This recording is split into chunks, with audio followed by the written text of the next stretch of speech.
नमस्कार दर्शक हो, मी आहे काजल आणि तुम्ही पाहतात नागपूर समय मराठी बुलेटिन। आजच्या विशेष अंकात आपण घेऊन येणार आहोत देश विदेशातील, राज्यातील आणि आपल्या परिसरातील सर्वात महत्त्वाच्या घडामोडींचा आढावा। राजकारण, समाज, आरोग्य, संस्कृती, मनोरंजन आणि अनेक महत्त्वाच्या क्षेत्रातील ताज्या आणि ठळक बातम्या तुमच्या समोर मांडणार आहोत। तर मग वेळ न घालवता सुरू करूया आजच्या महत्त्वाच्या बातम्यांसोबत। नागपूरमध्ये महानगरपालिकेच्या अतिक्रमण हटाव पथकावर कारवाई दरम्यान वाद निर्माण झाला। नंदनवन परिसरात रस ठेला हटवताना काही आरोपींनी अधिकाऱ्यांशी व कर्मचाऱ्यांशी गैरवर्तन करत शिवीगाळ केली, तसेच शासकीय कामात अडथळा आणल्याचा आरोप आहे। जप्त केलेला माल वाहनात ठेवण्यासही त्यांनी विरोध केला आणि धमकी दिल्याचे सांगितले जात आहे। या प्रकरणी पोलिसांनी गुन्हा दाखल करून तपास सुरू केला आहे। नागपूरच्या संविधान चौकात all India organisation of chemist and druggist, Maharashtra राज्य केमिस्ट अँड ड्रगिस्ट असोसिएशन आणि नागपूर जिल्हा केमिस्ट अँड ड्रगिस्ट असोसिएशन यांच्या संयुक्त विद्यमाने 20 मे 2026 रोजी जोरदार आंदोलन करण्यात आले।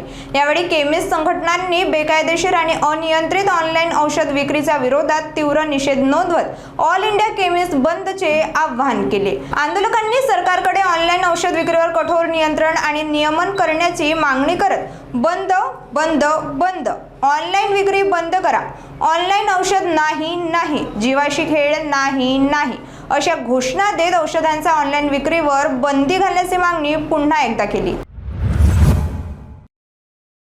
नागपूरमध्ये 19 मेच्या रात्री वाठोडा पोलिसांकडून नाकाबंदी सुरू असताना एका महिला आणि तिच्या साथीदाराने मोठा गोंधळ घातल्याची घटना समोर आली आहे। वाहन तपासणी दरम्यान महिलेने पोलिसांशी गैरवर्तन, शिवीगाळ करत तसेच खोट्या केसमध्ये अडकवण्याची धमकी दिल्याचा आरोप आहे। तर दुसरा आरोपी मद्यधुंद अवस्थेत धोकादायक पद्धतीने वाहन चालवत असल्याचे आढळले। या प्रकरणी पोलिसांनी दोघांवर शासकीय कामात अडथळा आणल्याचा गुन्हा दाखल करून तपास सुरू केला आहे। नागपूरच्या वर्धमान नगर परिसरातील पंचमुखी हनुमान मंदिरात चोरीची घटना घडली आहे। अज्ञात चोरांनी मंदिराचा मुख्य दरवाजा व दानपेट्यांचे कुलूप तोडून सुमारे 30,000 रुपये रोख आणि DVR मिळून एकूण 37,000 रुपयांचा ऐवज चोरून नेला। पुजाऱ्यांनी सकाळी मंदिर उघडण्यासाठी आल्यानंतर ही घटना उघडकीस आली। या प्रकरणी लकडगंज पोलिसांनी गुन्हा दाखल करून तपास सुरू केला आहे। आजच्या नागपूर समय बुलेटिन मध्ये इतकंच। आम्ही तुमच्या समोर आणत राहू ताज्या, महत्त्वाच्या आणि ठळक घडामोडी। बातम्या आवडल्या असतील तर नक्कीच तुमच्या मित्रमंडळींसोबत शेअर करा आणि हो, पुढच्या अंकासाठी आमच्या सोबत राहा। त्यानंतर सुरक्षित राहा, जागरूक राहा आणि आपल्या नागपूरवर गर्व करा। मी आहे काजल आणि तुम्ही पाहत होतात नागपूर समय। धन्यवाद।